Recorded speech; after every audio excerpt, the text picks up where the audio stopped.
Cold Case Unit, specifically Detective Alex P. McBean.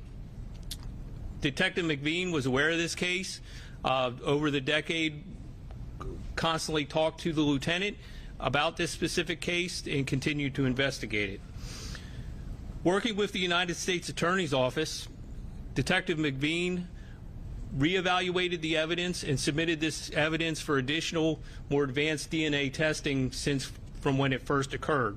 There were several rounds of testing that were done in this case, and on the third round of testing, a full DNA profile from a male was obtained and uploaded into the National CODIS database, where a match for a sex offender of Alfonso Owens was found.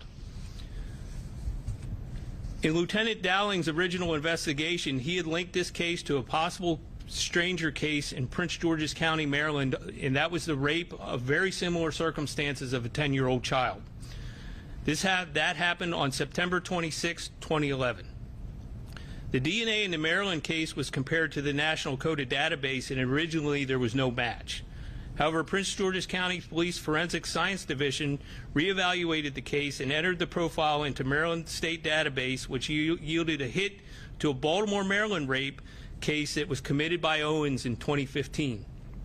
Additional investigation led to the indictment of the suspect, Alfonso Owens.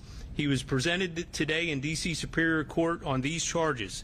He was charged with 3 counts of first-degree sex abuse with aggravating circumstances and 3 counts of first-degree child sex abuse with aggravating circumstances. He is currently serving 2 life sentences plus 25 years in the North Branch Correctional Institute in Cumberland, Maryland for a 2015 Baltimore rape case. We would like to thank the United States Attorney's Office, the Department of Forensic Science, Prince George's County Police Department, and the MPD Sexual Assault Cold Case Unit professional staff for their hard work and dedication in this case.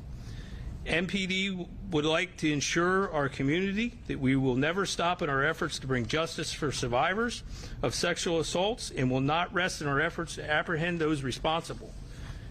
Any person who has information on this crime or any other crime can contact us at 202-727-9099 or text us at 50411. And I can take any questions now. Captain, based on the law, his DNA would have had to have been taken once he got to prison, correct? In Maryland? Correct. I'm not sure exactly what the time frame there is, but most convicted felons are there. It is taken at that time. Was there some kind of a delay in getting that DNA into CODIS that you may be aware of? I don't want to get into a lot of the details of the investigation because it's still ongoing and the case is pending, but it was the persistence of Detective McBean that kind of made sure that the match came about. Well, let me ask you this way. So yesterday I did a story here in D.C. where you guys connected 2 long ago murders from the 80s because they went and checked the stem of the swab that was used to collect in the sex kit and got the DNA from the stem of the swab. Was this a similar situation where you went deeper into the sex kit to try and find a full profile? Again, I'm not going to talk about the very specifics, but it was the persistence of the continued evaluation of the evidence from the original case that eventually did yield a good profile. I'm still a little confused. So was there a full profile originally from the 2000? Partial. There was a partial originally, and then with continued testing recently, we did several rounds of that testing, which would have been either different items or additional items. And in the third round of that testing, we obtained a full profile, and that's where we got our CODIS match. That would have been recently? Yes, within the last year. Gotcha. And then it was put into CODIS, and a match was made? Yes. Thank you. Mm-hmm. Any other questions? Christy? Could we hear from one of the detectives? Cold case solved. Come on. What are you thinking? What's on your mind? How are you feeling? Scott?